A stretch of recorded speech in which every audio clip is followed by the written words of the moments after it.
بسم اللہ الرحمن الرحیم۔ السلام علیکم۔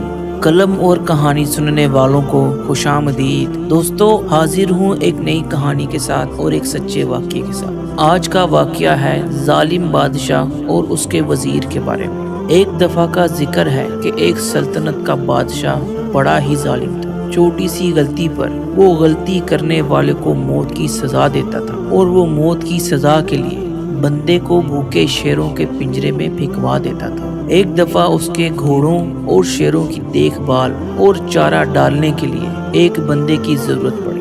چنانچہ ایک بندے کو اس کام کے لیے منتخب کیا گیا، جو بہت ہی محنت کش آدمی تھا۔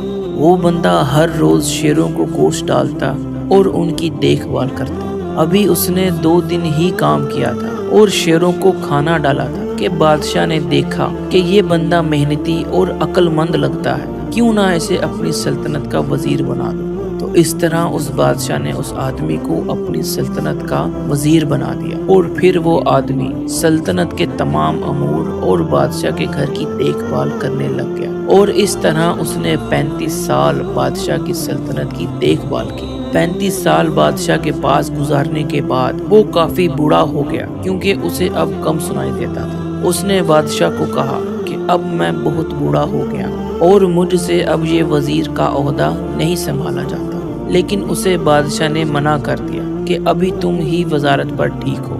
لیکن وزیر کو ڈر تھا کہ اس سے سلطنت کے زیادہ تر امور ٹھیک سے سر انجام نہیں دیے جائیں گے، اور کہیں ایسا نہ ہو کہ کسی غلطی پر بادشاہ اسے کوئی بڑی سزا کا حکم دے دے۔ اور پھر وہی ہوا۔ ایک دفعہ وزیر کی نگرانی نہ کرنے کی وجہ سے بادشاہ کے کچھ گھوڑے چوری ہو گئے۔ جب اس بات کا بادشاہ کو پتہ چلا تو بادشاہ نے غصے سے وزیر کو بلوایا اور اس سے گھوڑوں کی چوری کی تحقیقات کی، تو قصوروار وزیر ٹھہرا۔ تو جیسے بادشاہ کا دستور تھا، چھوٹی سی غلطی پر وہ موت کی سزا دیتا تھا۔ تو بادشاہ نے حکم جاری کیا کہ اس وزیر کو فوراً بھوکے شیروں کے پنجرے میں پھینک دیا جائے۔ شیر اس وقت شدید بھوکے تھے اور بھوک کی وجہ سے بپھرے پنجرے میں دھاڑ رہے تھے اور گوشت کھانے کے لیے بےتاب ہو رہے تھے۔ چنانچہ بادشاہ کے حکم کی تعمیل کی گئی اور وزیر کو شیر کے پنجرے کے پاس لایا گیا، اور پنجرے کا دروازہ کھول کر وزیر کو بھوکے شیروں کے پنجرے میں ڈال دیا گیا۔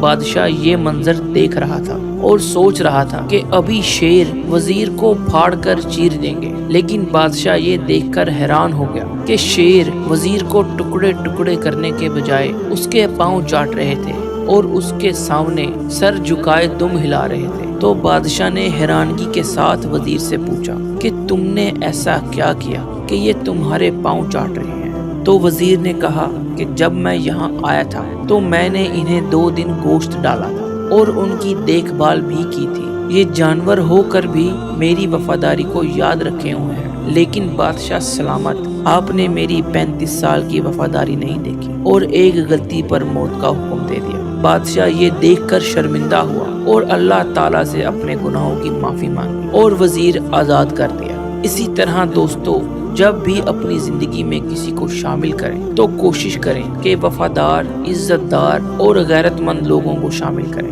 جو وقت آنے پر آپ کے ساتھ چٹان کی طرح کندھے سے کندھا ملا کر کھڑے ہوں۔ تو کہتے ہیں نا کہ اللہ دشمن بھی دے تو غیرت مند اور اصول پرست دے۔ دوستو، میرا یہ مختصر سا واقعہ آپ کو کیسا لگا؟ کمنٹ باکس میں اپنی رائے کا اظہار ضرور کیجیے گا۔ تو پلیز میرے چینل کو سبسکرائب ضرور کیجیے، بیل آئیکن پریس کر کے آل نوٹیفیکیشن آن کرنا مت بھولیے گا، تاکہ میری آنے والی ہر ویڈیو آپ تک سب سے پہلے پہنچ سکے۔ ملتا ہوں اگلے واقعے میں۔ السلام علیکم۔